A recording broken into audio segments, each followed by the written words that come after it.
You blessed my life and healed me inside over and over again. You touched my heart and brought peace of mind over and over again. All I can say is I love you. All I can say is I need you. All I can say is I thank you, Lord, for all that you've done in my life. You've been so kind and patient with me over and over again. When I have strayed, you've showed me the way over and over again. All I can say is I love you. All I can say is I need you. All I can say is I thank you, Lord, for all that you've done in my life. You blessed my life and healed me inside over and over again. You touched my heart and brought peace of mind over and over again. All I can say is I love you. All I can say is I need you.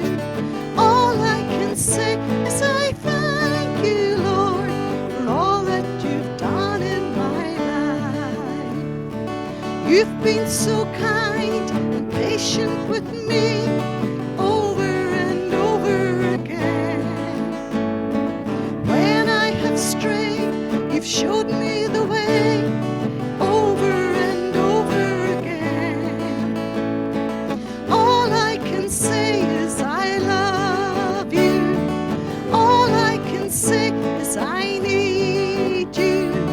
All I can say is I thank you, Lord, for all that you've done in my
possible when I believe.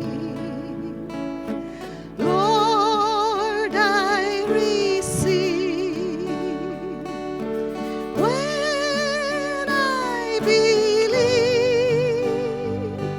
that all things are possible. So Lord, I believe. So Lord, I believe.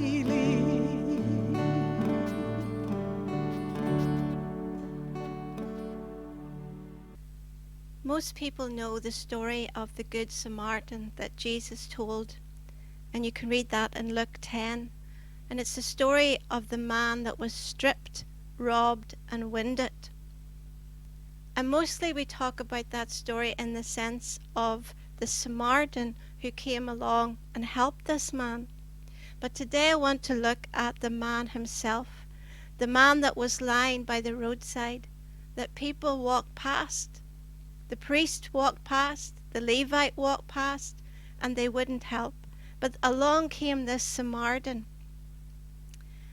and he took him, he lifted him, he put him on his donkey, he took him to the inn, he washed his wounds, he cared for him, and he paid for his care. And that speaks to us what Jesus has done. You see, the enemy of our lives strips us, robs us, and leaves us wounded. Just like Jesus said in John 10 verse 10, that the devil comes to steal, to kill, and to destroy, but I am come that you might have life and have it more abundantly. And that's the good news of the gospel, that Jesus cares. It says in Psalm 147 and verse 3, he heals the brokenhearted and binds up their wounds. You see, a process had begun for this man who was left to die.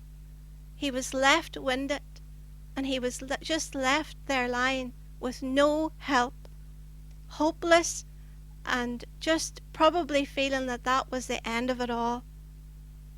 But someone came along and picked him up. And we want to do that today, to pick you up from where you are and bring you to the knowledge that Jesus loves you, that he has paid the price for you to be restored, a deep healing and a deep restoration. You see, the healing that we talk about is not just so that you will never have a pain in your body again, but that deep healing where only Jesus can heal.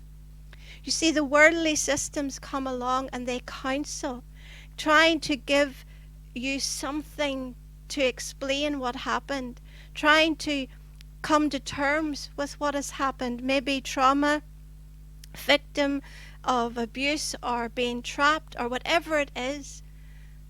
But you know, Jesus doesn't come along and give you terms to deal with. He comes along and offers you freedom and liberty.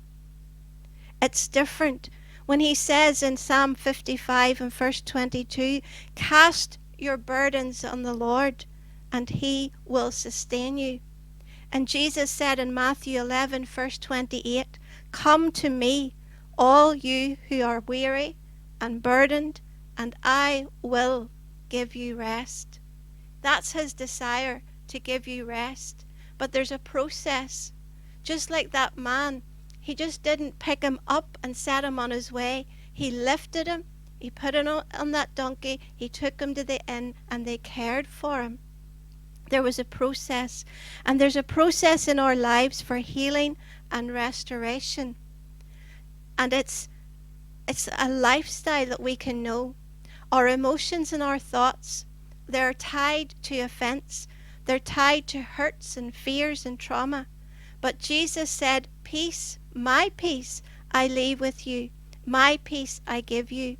I do not give it to you as the world gives. Do not let your heart be troubled, and do not be afraid. As Elish just sang, he restores our life, and he is the one who brings restoration and healing. And it may be a process that we go through, but it's one that is worth walking through. He takes us at our speed. He takes us where we are. He meets us just where we are.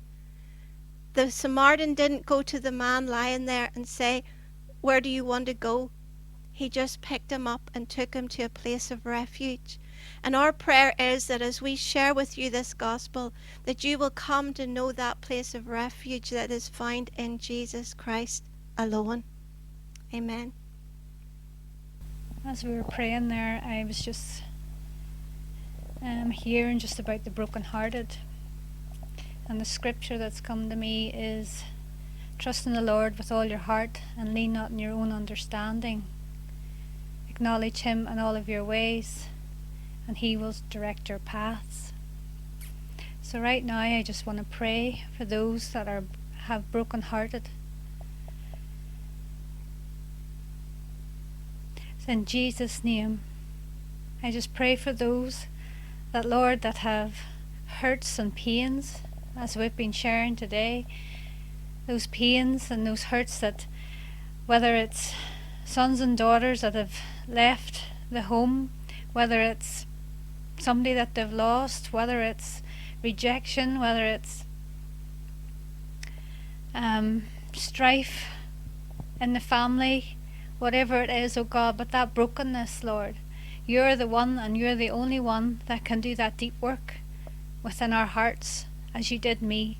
So right now I pray for that peace of God, that love of God to come upon those people that hearts have been broken, that the devil has come and stole from them. I pray, oh God, that the love of God, that love will conquer all things, that love will just pour out upon their hearts, oh God, that Holy Spirit, that you would visit them where they are and where they're at, oh God, and that you would just bring that wonderful peace of God that will go down deep within their hearts. And Lord, that every concern that they have, that we may not understand everything that goes on in our lives, oh God, but we do know one thing, oh God, and that is that as we keep our eyes on you, as our minds are stayed on you, that we have that perfect peace, that we have to trust in you and you alone, not as we see things, but as you are and who you are. So Lord, I just pray for those people that they would be set free right now from all oppression and depression, rejection. In the name of Jesus, I command you to leave and to go now in Jesus' name. I command that spirit of addiction to be broken right now in the name of Jesus. I break your power now in Jesus' name off of these people. Right now in Jesus' name. I thank you, Lord. I thank you for your healing power, that you, Jesus, took it all for us, that we could be free, that we could be reconciled with the Father God. So I say right now, be free in Jesus' name. Be free from the snare of the enemy right now in the name of Jesus. I command every demon sent to harass the children of God to leave and to go now in Jesus' name. And I speak life and healing right now into every pain, into every hurt of the body in Jesus' name. I thank you, Lord, for the captives have been set free. In Jesus' mighty name, amen.